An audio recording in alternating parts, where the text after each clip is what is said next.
First and foremost, loyalties to the people of Kenya, who hold the sovereign power under Article 1 of our Constitution. Jakom duol mar IEBC Erastus Ethekon kaachiel gi Commissioner auchiel ochamo muma. Wasewito pipes mokalo 600,000 pipes gi fittings. Yudo kantie pipes mag chuma gi gik mochomgigo ma jomoko ketho. Jadek osemaki e kinde ma pedha ne jogo mitudo kod kuo mar odundu mag pi molos kod chuma e kaunti ma Migori. To sebedo mang'eny pi makata mana dwe mokalo niche wan gi tho e jirandwa ka e Sori, to jok mane wayudo ni jok mane gi life jacket moko nokonyore. Koro waduoko nero kamane kech oduoko nwa tho bili chie. Jolupo medo yudo puonj gi sir motegno gi yore mag geng'o masiche mag nam mayudo gi kinde ka kinde. Arwaki weche manyien makagi kacha nyinga Milton Ochieng. Jakom kaachiel gi commissioners mag IEBC ochamo muma odiechieng' ma kawuono. Okang' ma kama biro tok jatend piny William Ruto chapo e gaset mar piny owacho nyingegi kaka nyodo ochiko. Erastus Ethekon ochamo muma kaka jakom manyien mar IEBC en kaachiel kod commissioners mamoko kamoting'o Anne Jerinde Ritu, Moses Mukwana, Mary Sorobit, Hassan Nur, Francis Odhiambo kaachiel gi Fahima Abdalla. Jong'ad bura Roslyn Aburili, John Chigiti kaachiel kod Bahati Mwamuye nyong'ado mondo nyingegi ochakogo kendo chapa manyien e oboke moyiedhi mar piny owacho kaluwore ni chapa mokwongo ne odhi ataro machi kaluwore gi bura manomaki e doho. Erastus Edung Ethekon.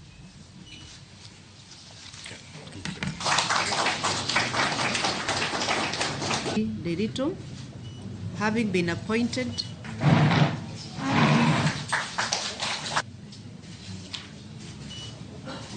member of the Independent Electoral and Boundaries Commission, I wish to state to the country that my first and foremost loyalty is to the people of Kenya, who hold the sovereign power under Article 1 of our Constitution, and that power allows them therefore to exercise their sovereign responsibility, including their right to vote.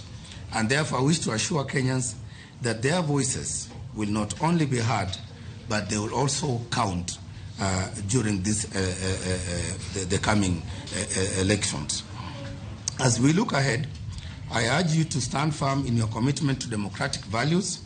Together, we must build a stronger, more resilient nation, one election at a time. This swearing ceremony is not just about fulfillment of a legal requirement, though through the administration of an oath, rather, it is about the transfer of trust that Kenyans have transferred to you.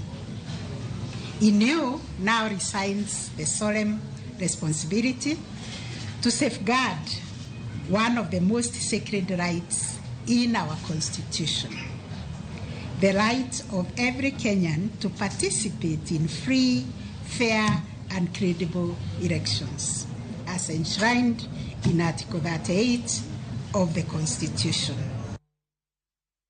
Ji ang'wen osewito ngimagi e kaunti ma Mombasa kaluwore gi midhusi mar Mpox. Maeri ni nyaka ne fweny tuono ero dwe mar auchiel higa mokalo.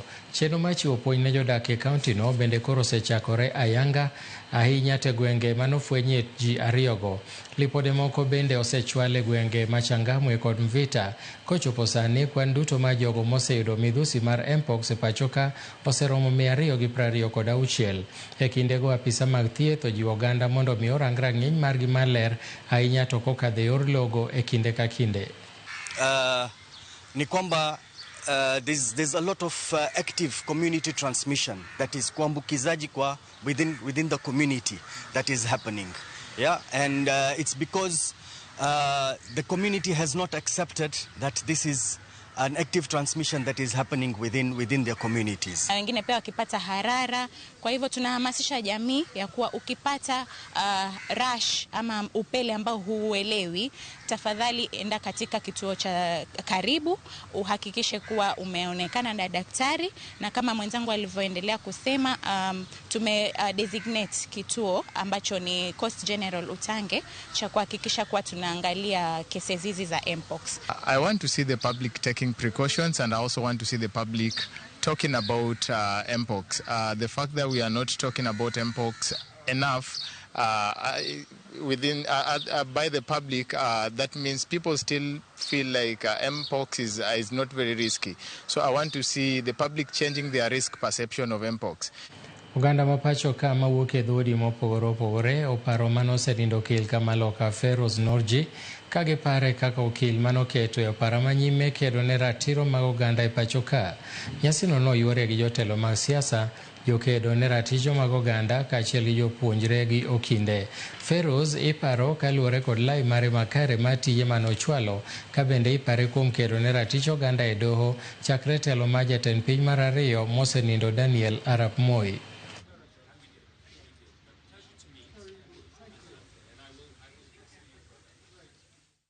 I would like to mention very respectfully that the judiciary of the Republic of Kenya has stand up in a big way. It demonstrates the love the judiciary had for Mr. Feroz Norji.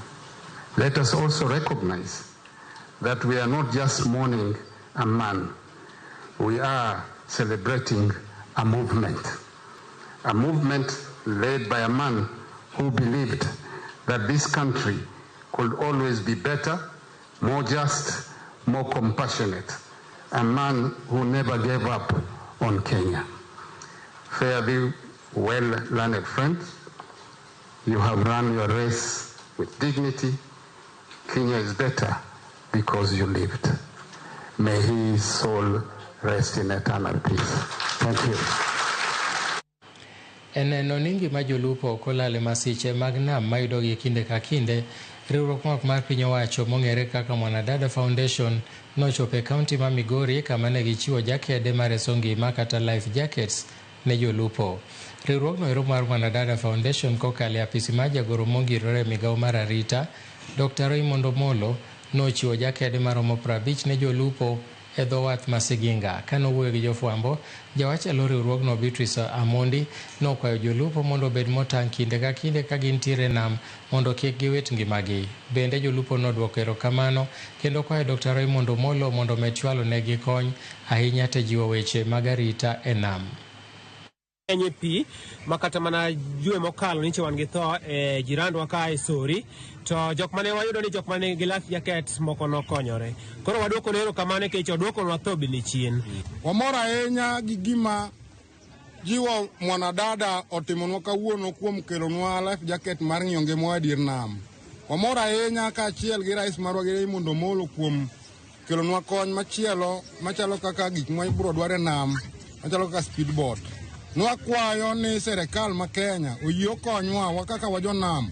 Wan gi pek ahinya kuom security waonge go maler e nam. Waganda osebedo koketowa matek ma imayowa gikewa to ok wanegi. Wakwayo serikal ni koyie to mondo obede kodwa machiegni mondo ging'e sida ma wan godo kaka jolupo. Nwakwayo mar ariyo ni serikal bende ong'eye ni bich ma wantiere ni pod wakoso gik modhuro. Waonge kaka speedboat manyalo konyowa kata ka ng'ato otho e nam oyudo shida kata kokwamo. Nwakwayo serikal ni koyie to mondo konywa kaka josiginga. Research maoko kanyo nyisowa ni about 1,500 to 5,000 fisherfolk tho e nam. To tho giwuok kuom lack of life-saving jacket ka gidhi lupo. Koro watemo ni wa bridge gap ni mondo jolupowa makaluwo ka tho gi kik wuog ahinya because of lack of this life-saving jacket. Kwan mar ji maromo 3 osemaki jumani e kinde apedha ne jogo mitudo kod kuo mar odundu mag pi molos gi chuma, apedha mitimo kod kambi mochung' ne keyo pi e kaunti ma Migori Water and Sanitation Company. Jafwambo marwa e kaunti ma Migori George Juma nigi ler mathoth.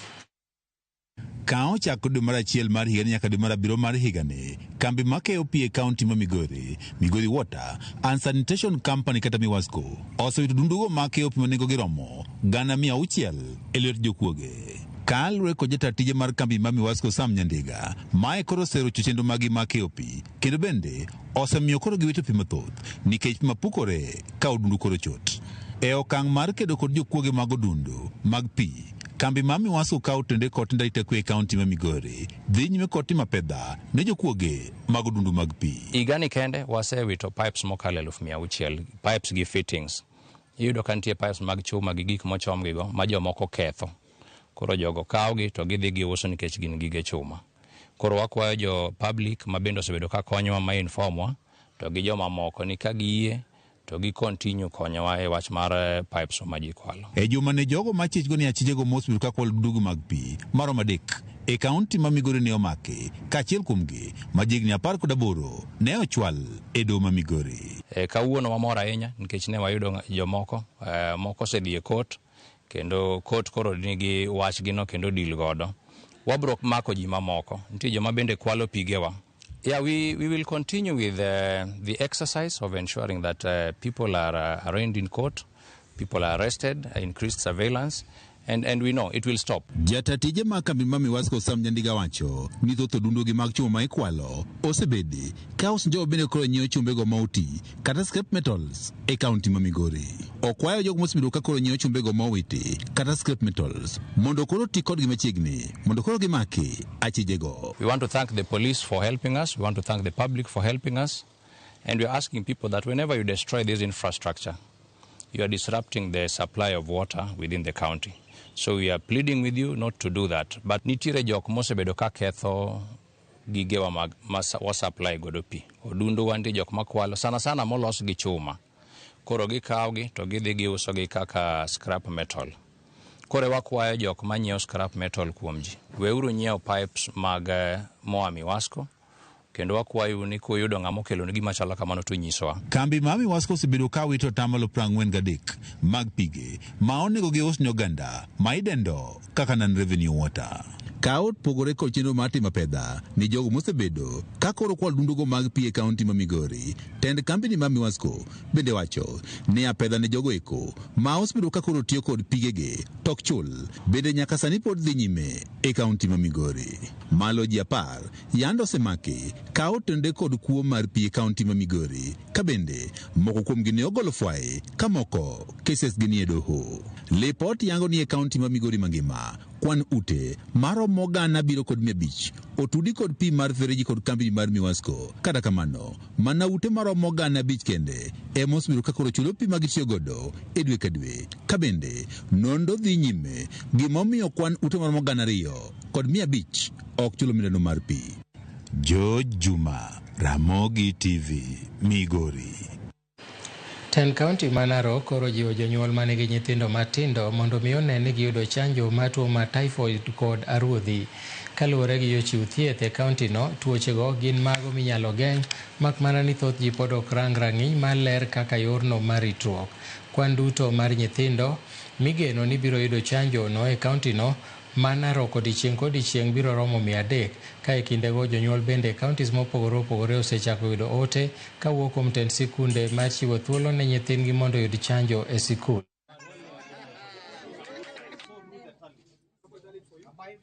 We have deployed 243 well-trained teams across Narok, stationed in health facilities, schools, churches, markets, and mobile outreach posts. Each team targets to vaccinate 300 children per day for 10 days. Ninawaomba wananchi wetu na CHPs wetu tufanye uhamasisho kwa njia inayostahili, tufikie kila mtu nyumbani, kwenye soko, kwenye barabara, unapotembea kwenye matatu, hakikisha unaambia watu ya kwamba tumeanzisha rasmi mambo ya chanjo. If it is the parents, please be willing to take your kids to those points of vaccination. Wapelekwe huko ndio wapate chanjo. Because these diseases are not very good. Ukiacha mtoto wako apitwe na chanjo, you will be posting danger to the public. kwa sababu sasa your kid will not be immunized against the diseases. Nimesikia target ni 95% na 80%, na ninatarajia hata tutaenda zaidi ya hiyo percentage. Riwruok mochung' ne okinde pachoka Law Society of Kenya kotudore kod obila omako miyo moro e boma ma Machakos mosebedo kawuondore ni en okil kama loka. Miyono moseber katimo tije mopogore opogore mag okinde bende odonjne ni osebedo kioro ne omenda kokalo e yor ong'we yamo kopogore gi yor agulu mar bengi. Apisa mag LSK kotelnegi kod Wavinya Nicholas notelo ne meko makamano bang' yudo milome koa kuom jopiny.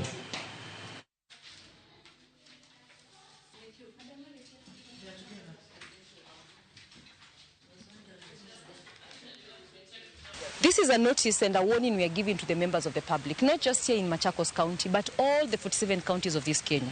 If you know that you are transacting in the business of an advocate and you are not an advocate, this is the last warning we are giving you, because when we shall come to your chambers, when we shall come to arrest you, we shall not negotiate. Stop and cease acting as advocates if you know very well you are not a certified advocate of the High Court. And members of the public, when you're transacting, be it land transaction, be it sale agreement, be it succession matters, ensure the person you're dealing with and the person handling your matter is a certified advocate within the database of the Law Society of Kenya. Nyakwaramogi mane mabro kelo e giko mar weche manyien makagi kacha tudri kodwa saa 1 ka wabro kelo ni mamoko e chenro mar ang'ich welo to gi saa 3 e chenro mar oimore gi sani bed godhiambo mokwe. Nyinga Milton Ochieng' Awuor.